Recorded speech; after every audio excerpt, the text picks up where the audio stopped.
Hello! In this video I will show you how to install Microsoft Edge browser on SONY Xperia 10 Mark IV. So you have to start by opening your Google Play Store, then click on search bar and type in Edge and click search, and now click install.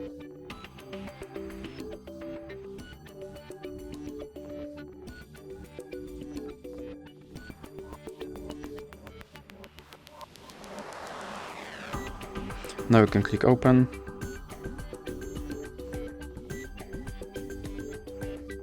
And here you can click skip introduction.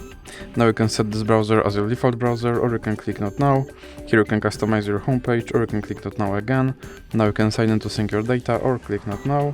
And here you have to confirm your data and privacy settings.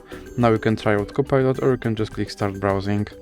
And now Microsoft Edge is installed and is ready to use, so that's it for this video.